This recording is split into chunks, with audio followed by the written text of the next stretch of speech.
Hello everyone, आज देखते हैं क्वेश्चन नंबर 14। इसके दो पार्ट है और बहुत कम टाइम में हमें करना है, इसलिए हमने इसको रिटर्न में पहले कर दिया है भाई। एक रिफ्रैक्टिंग टेलीस्कोप है और रिफ्रैक्टिंग में बच्चों जो ऑब्जेक्टिव होता है उसका फोकल लेंथ ज़्यादा होता है, आई पीस का फोकल लेंथ कम होता है।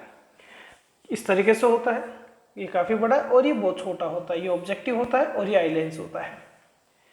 अब इसका ऑब्जेक्टिव लेंस का जो फोकल लेंथ है वो 15 सेंटीमीटर है, यानी ये 15 सेंटीमीटर आपको क्या दिया हुआ है, एफ ओ दिया हुआ है ऑब्जेक्टिव का फोकल लेंथ।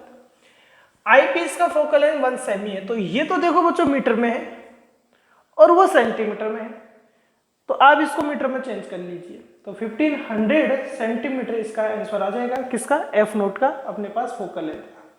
तो ये एफ नोट तो कितना हो गया, 1500 सेमी हो गया।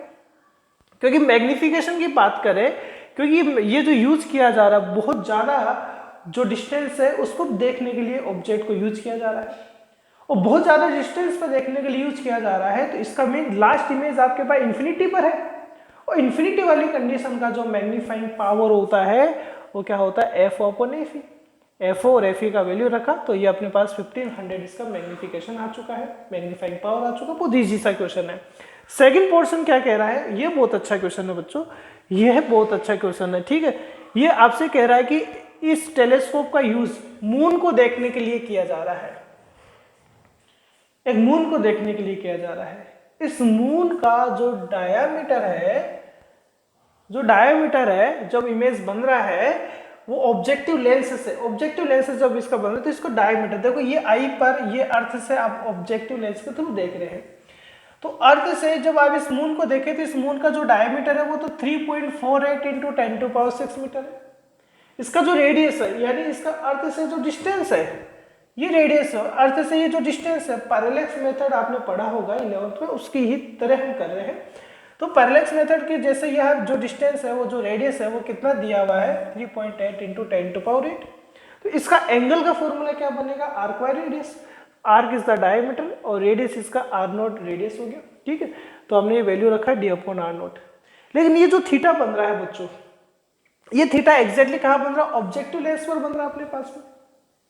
यदि हम बात करें, वो कह रहा है कि moon form by the objective lens के थ्रू एक बड़ा इमेज यहाँ बना रहा है, तो डायमीटर का इनका सबका वैल्यू दे रखा, तो इसका मीन हुआ क्या है, यदि ऑब्जेक्टिव लेंस के थ्रू आप मून को देख रहे, इसका मीन जो एंगल बनेगा by the diameter of the moon, वो इक्वल होगा, किस एंगल का इक्वल होगा, जो एंगल वहां इमेज बना रहा है।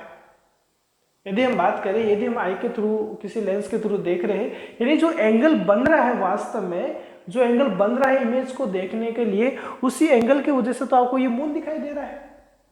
और यदि ये मून दिखाई दे रहा है, इसका मीन जो ये एंगल बन रहा है थीटा इमेज का, वो किसके इक्वल होगा, वो इक्वल होगा, किसके इक्वल होगा, डिस्टेंस या जो डायमीटर इमेज के divided by focal length. Focal length किसका होगा, जिस लेंस का आप यूज कर रहे हैं, किसका यूज कर रहे हैं बच्चों, ऑब्जेक्टिव का। इसका मीन ये हुआ कि इमेज का जो एंगल है वो यहां जो एंगल बन रहा है उसके इक्वल होगा। यदि इक्वल होगा तो मैं लिख सकता हूं थीटा इक्वल्स टू थीटा आई, और थीटा कितना है बच्चों, 3.48 into 10⁶ divided by 3.8 into 10⁸ equal है डिस्टेंस ऑफ इमेज नहीं पता, यही तो बच्चों फाइंड आउट करना है। यही तो देखो डायमीटर ऑफ द इमेज आपको फाइंड करना है, और डिस्टेंस यानी डायमीटर हुआ उस इमेज का, वो आपको फाइंड आउट करना है। डिवाइडेड बाई क्या है, एफ ओ कितना है, 15 मीटर है। सेमी में इसको कन्वर्ट नहीं करे क्योंकि दोनों डिस्टेंस मीटर में दिया हुआ है, तो यह डायमीटर ऑफ इमेज क्या रहेगा, 3.48 into 10⁶ into 15 divided by 3.8 into 10⁸। इसको सोल्व करने पर जो आएगा डायमीटर वो आएगा 13.74 इंटू 10⁻² इन मीटर, और सेमी में कितना आ जाएगा बच्चों, 13.74 सेंटीमीटर।